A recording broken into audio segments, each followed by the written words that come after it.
नमस्कार, मैं योगेश राणा। एक सवाल पिछले कई दिन से उत्तराखंड की राजनीति में है। आखिर कांग्रेस नेता हरीश रावत की बातों का खंडन बीजेपी के सारे सांसदों ने एकजुट होकर क्यों नहीं किया? आइए बात इसी सवाल के आसपास करते हैं और बात इस पर भी करते हैं, आखिर हरीश रावत ने बीजेपी में कुछ होने वाला है यह बात कही और यह बात अफवाह साबित हुई, इसके बाद भी बीजेपी के सांसद मौन क्यों है? उत्तराखंड में सत्ता किसी भी दल की रही हो, जब जब पार्टी के नेता दिल्ली की ओर दौड़े हैं कुछ नेता, तब तब राज्य में नेतृत्व परिवर्तन हुआ है। पिछले 20 से 25 दिनों में राज्य में नेतृत्व परिवर्तन की खूब अफवाहें उड़ी और इन अफवाहों को 3 बातों ने पंख दिए। पहली बात, देहरादून में हुई बीजेपी प्रदेश कार्य समिति की बैठक में तीरथ सिंह रावत का एक वीडियो आया जो बहुत वायरल हुआ और इसी आयोजन में धामी का शेर की खाल में भेड़ियों का कोई भी प्रयास सफल नहीं होने देंगे, यह बयान आया। इन दोनों वीडियो से संदेश गया बीजेपी के भीतर कुछ चल रहा है, कुछ पनप रहा है। और दूसरी बात, गढ़वाल के कुछ विधायक, मंत्री और उत्तराखंड के सांसदों की दिल्ली से आ रही तस्वीरों के मायने निकाले गए।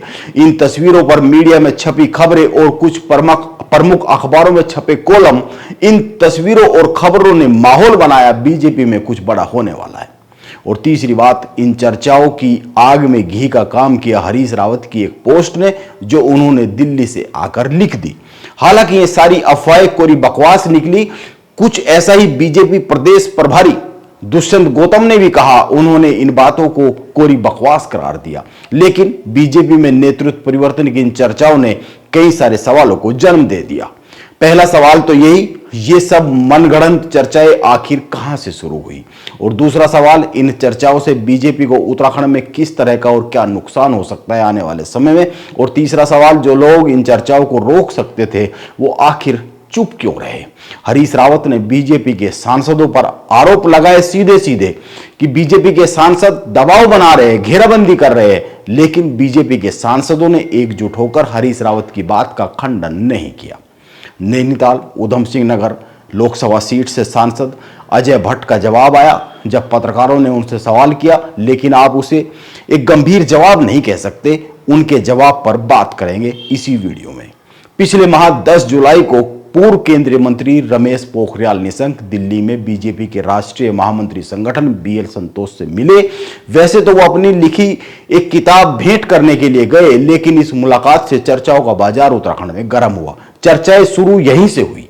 निशंक और तीरथ सिंह रावत का लोकसभा चुनाव में बीजेपी ने टिकट काटा, लेकिन संगठन ने उनको कोई भी जिम्मेदारी नहीं दी और बात यह चली कि निशंक कुछ मांगने गए बीएल संतोष से।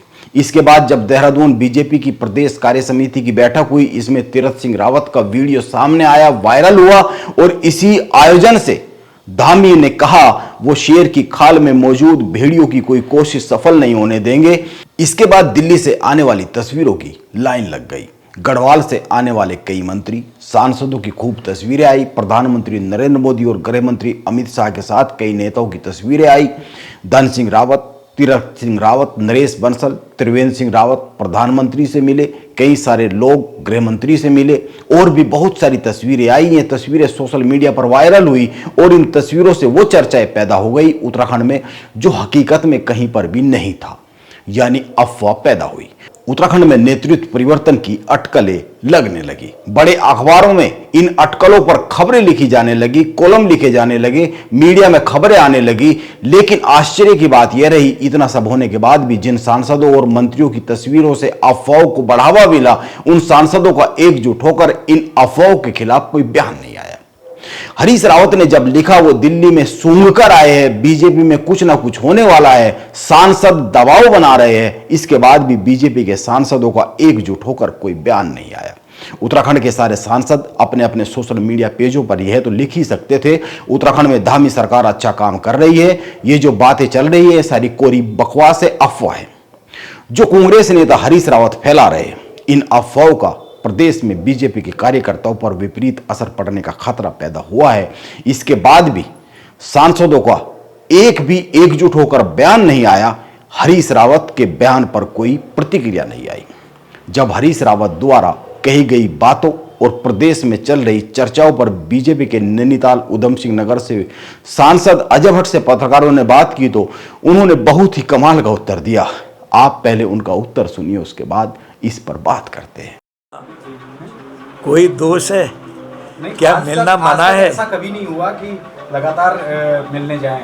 नहीं तो उसमें दिक्कत क्या है? अब धीरे धीरे खुले हैं, पहले खुल के नहीं आते थे, घबराते थे। आज अपने सर्वोच्च नेतृत्व से मिलते हैं, उनका आशीर्वाद लेके आते हैं।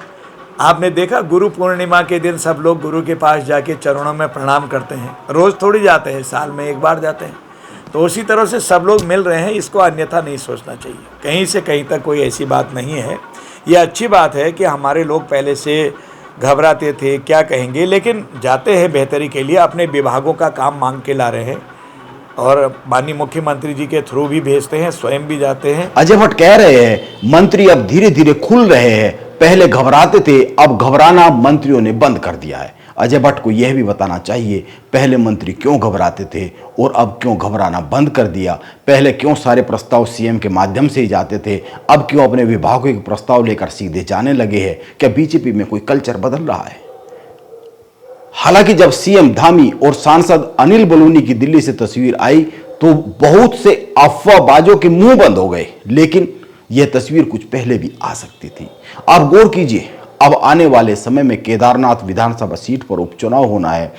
उत्तराखंड की राजनीतिक हवा में यह जो चर्चाएं है, यह जो अफवाहें है, बीजेपी में कुछ ठीक नहीं हो रहा है, यह चिंताजनक साबित हो सकती है इस विधानसभा सीट पर उपचुनाव को लेकर। केदारनाथ धाम में प्रधानमंत्री नरेंद्र मोदी की बड़ी आस्था है। यहां का चुनाव परिणाम बीजेपी के लिए बहुत ही मायने रखने वाला है। यहां की हार जीत बीजेपी की हिंदुत्व की केंद्र में रखकर की जाने वाली राजनीति के लिए बहुत ही महत्वपूर्ण रहने वाली है। नरेंद्र मोदी केदारनाथ धाम पर सीधी नजर रखते हैं। इन बातों को देखते हुए आखिर यह बड़ा सवाल बनता ही है, जहां पर प्रधानमंत्री नरेंद्र मोदी की आस्था का सबसे बड़ा केंद्र है, उस विधानसभा सीट के चुनाव से पहले उत्तराखंड में इस तरह की चर्चाएं क्यों उठी? बीजेपी के सांसदों ने आगे बढ़कर उन चर्चाओं को क्यों नहीं रोका? हरीश रावत कांग्रेस के प्रमुख चेहरा है, बड़े नेता है, वो सीधे सीधे बीजेपी के सांसदों की ओर आक्षेप उठा रहे हैं, सवाल उठा रहे हैं। वो कह रहे हैं दिल्ली में कानाफूसी हो रही है और उन कानाफूसी का असर उत्तराखंड में आ रहा है। इसके बाद भी बीजेपी के सांसद इन चर्चाओं पर पूर्ण विराम क्यों जरूरी नहीं समझते हैं? क्यों सामूहिक तौर पर बयान नहीं आता है?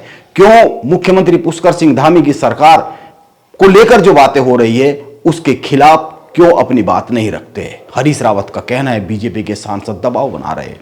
इसका जवाब बीजेपी के सांसद ही दे सकते हैं। क्या वो दबाव बना रहे, और अगर नहीं बना रहे हैं तो खुलकर सामने आना चाहिए। इसीलिए क्या बीजेपी के 8 सांसद एकजुट होकर कांग्रेस नेता हरीश रावत की पोस्ट के विरोध में कोई सामूहिक बयान जारी करेंगे? क्योंकि आरोप का जवाब वो ही सही दे सकता है जिस पर आरोप लग रहे हैं, और हरीश रावत बीजेपी के सांसदों पर ही आरोप लगा रहे, भले ही वो कानाफूसी सुनकर लगा रहे हो, भले ही दिल्ली में सूंघ कर लगा रहे हो, भले ही कुछ पत्रकारों से मिले फीडबैक के आधार पर लगा रहे हो, भले ही जैसा हरीश रावत का कहना है बीजेपी के किसी खगाड़ पुराने मित्र से मिलकर लगा रहे हो, लेकिन वो सुनकर अपने सोशल मीडिया पोस्ट पर एक गंभीर बात लिख रहे हैं। लेकिन हरीश रावत की बात का जवाब बीजेपी के सांसदों की ओर से आया नहीं, आना तो चाहिए ही, देखते कब आता है। नमस्कार, मैं योगेश राणा।